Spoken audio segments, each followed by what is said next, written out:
እስልምናን የመሰረተ ሃይማኖት ነብይ የለም በእናንተ ግን ማን ነው ክርስትናን የመሰረተው ስትሏቸው ኢየሱስን አሉ አይደለም በጣም ጥሩ ከኢየሱስ በፊት ብዙ ነቢያቶች ነበሩ አልነበሩም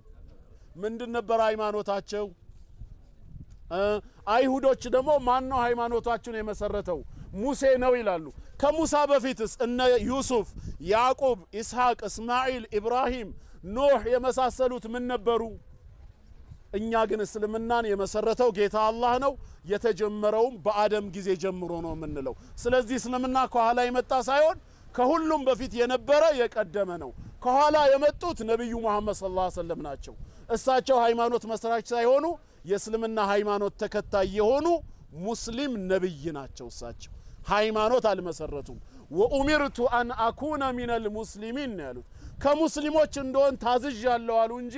ሃይማኖቱን እኔ መሰረትኩት ብለው እኮ አልተናገሩ ሃይማኖቱ ድሮም ነበረ እሳቸው የተላኩበት ድሮም ኢሳ ያስተማረው ከዛ በፊት ሙሳ የነበረበት ከዛ በፊት ኢብራሂም ያስተማረው ከዛ በፊት አደም የነበረበት ነው ለዚህ ነው በአንድ ሐዲሳቸው ምን አሉ አልአንቢያኡ ኢኽወቱን ሊዓላት ዲኑሁም ዋሂድ ወኡመሃቱሁም ሸታ ይላሉ ነቢያቶች ሁሉ የአንድ አባት ልጆች ወንድማሞች ናቸው ሃይማኖታቸው አንድ ነው ህጋቸው ግን ይለያያል አሉ ሃይማኖቱ አንድ ነው እስልምና ነው ከአንድ ጌታ ሁለት ሃይማኖት ይወጣል እንዴ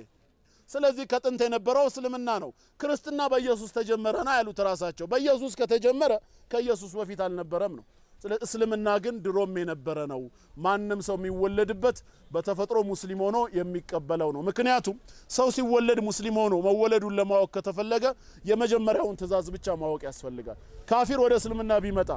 የመጀመሪያው ትእዛዝ ምንድነው ሻሃዳ ነው አይደል በሻሃዳ ካልሰለመ ቀጥታ ሰላት ቢሰግድ መቅቡል ነው ሰላቱ ተቀባይነት አለው መጀመሪያ መስለም አለበት እንዳትረሱ ይሄን ጥሩ እነሱን ጋር ምን ይድ ከእስልምና ወደ ኩፍር የሄደ ሰው መጀመሪያ ምንድነው የሚያደርጉት ይመን ይጠመቅ ነው አይደል የሚሉት ሳያምን ሳይጠመቅ የክርስትናን ህግ መተግበር አይችልም ይላሉ የራሳቸውንም ልጅ እንየው ከተወለደ በኋላ እንደ ኦርቶዶክስ ወንድ ልጅ በ40 ቀን ሴት ልጅ በ80 ቀን እንደ ፕሮቴስታንቱም ቢሆን ካደገና ከተማረ በኋላ ሲያምን ምን ይሆናል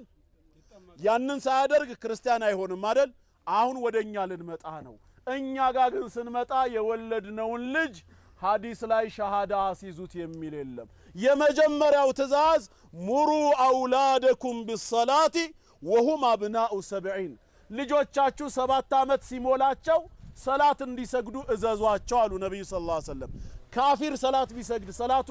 ተቀባይነት አለው ለምንድነው ታራ ሰላት እዘዙ ያሉ ለምን ሻሃዳ ሲዟቸው አላሉም